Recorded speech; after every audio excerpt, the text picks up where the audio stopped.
Juan Kapitulo 6, versikulo 35. Si Jesus miingon kanila, "Ako mao ang pan nga naghatag sa kinabuhi.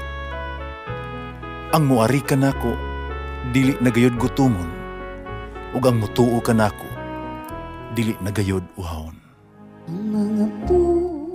Pan sa kinabuhi.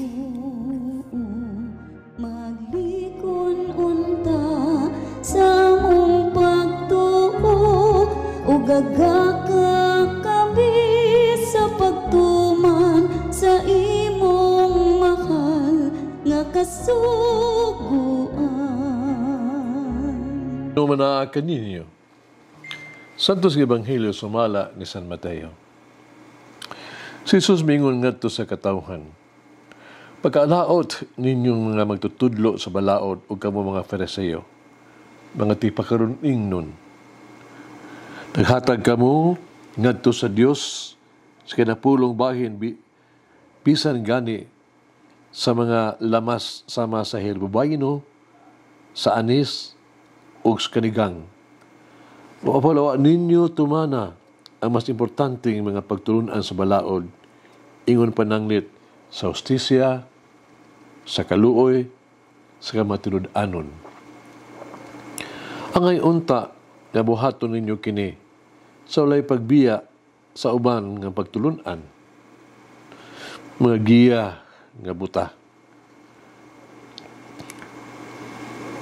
Sa laon ninyo ang lagong nga naa sa inyong ilimnon, apan lamyon ninyo ang kamilyo.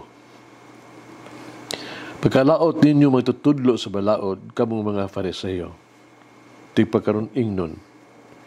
Gilisan ninyo ang gawas nga bahin sa inyong baso ug plato, apan ang sulod na puno sa inyong mga sinakmit, pinaagi sa panlupig ug hakog.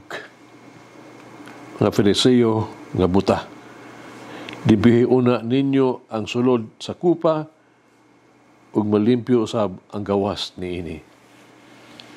Ang Ebanghelyo sa Ginoo.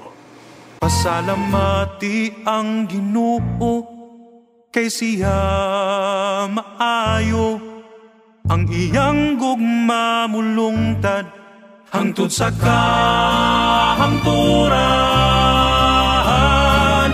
Pasalamati ang Diyos sa tanang mga Diyos, ang iyang gugma malungtaron. Pasalamati ang Ginoo sa mga Ginoo, ang iyang gugma balungtaron.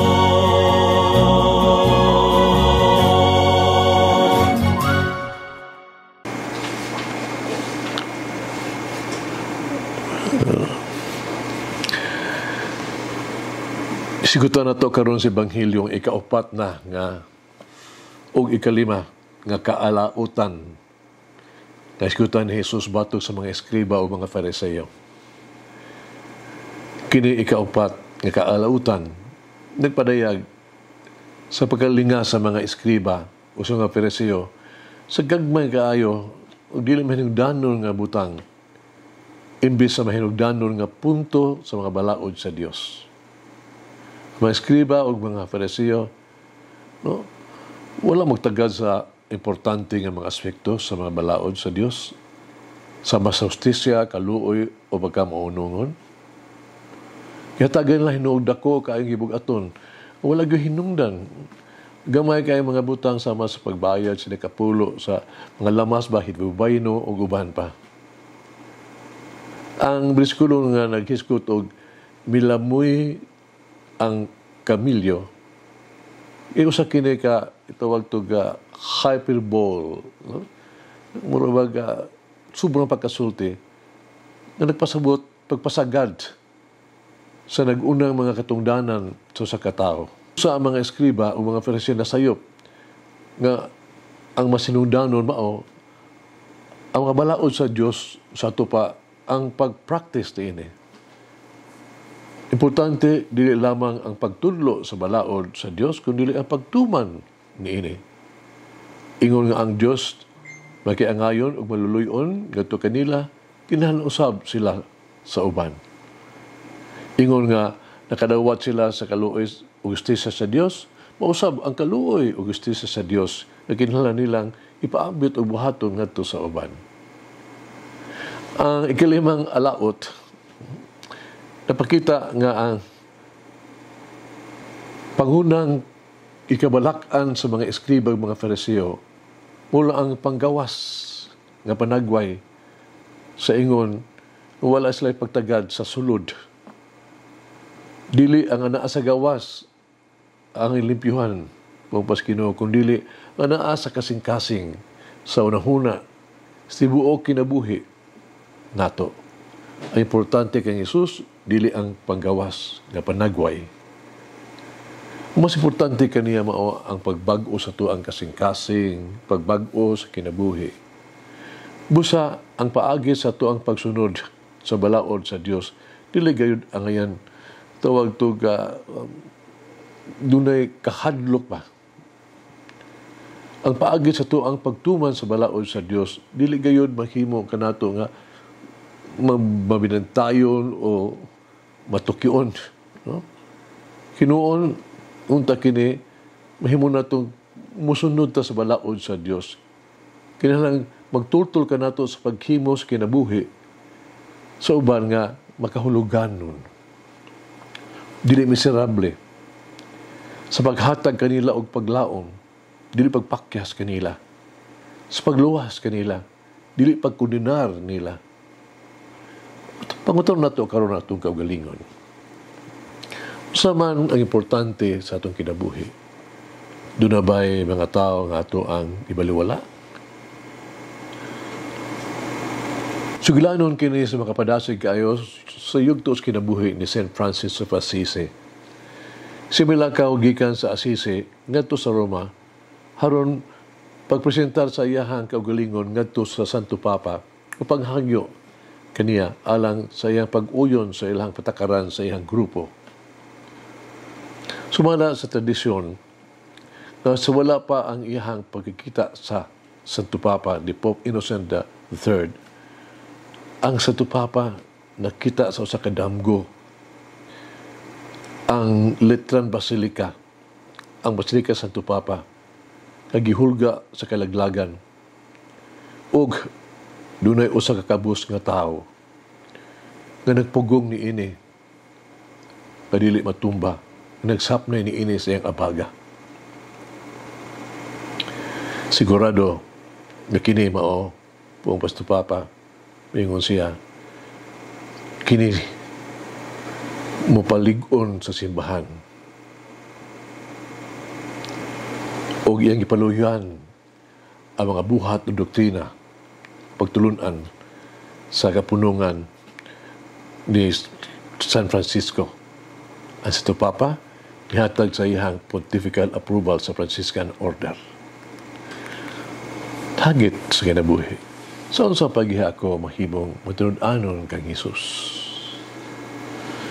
Pagampal kita, Ginoong Jesus, akong manluluwas o Ginoong Diyos. Adunay mga higayon nga nabuta ako sa imong kaayo. Dunay mga higayon nga gisupa ko ikaw o gilapas ko ang imuha mga sugo. Sukuhe ang akong gibuhat sa imong gusto na akong buhaton. Ako wala maghimo sumala sa imong gipabuhat. Isumala sa imong balaan nga plano. Nga ako ang mga lihok, taphaw kayo, o kulang sa gugmang putli. Kasubo ko, ang kining tanan, nga makasala, ug hakog nga mabutang nga kinaiya. Palihog pasilo ako, akong Ginoong Jesus. Limpihi ako ang kasing-kasing, limpihi akong huna-huna. Usba ako, o maghimong imong tinuod, ng matinud-anon nga sumusunod. Amen. Mama Mary, open my eyes to see what is really important in life. Walang ina Diyos magagawam sa tanan, Amahan, Anak, Espiritu Santo. Amen. May the Lord of the divine mercy bless us all, heal us from all diseases and suffering. Ayun unta niya kita, tanang mga sakit na sa lawas, o sa kalag, body and soul. In the name of the Father, the Son, and of the Holy Spirit. Jesus, I trust in you. Amen.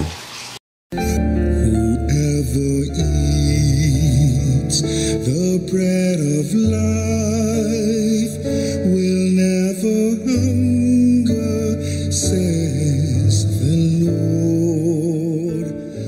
Kay galaan inyong nabati ang pagpaambit ug hamubong pamalandong sa pulong sa Dios pinaagi sa tulumanon. Pan sa kinabuhi nga gidumala ni Monsignor Daddy Silva. Hangtod na usab sa sunod higayon, daghang salamat.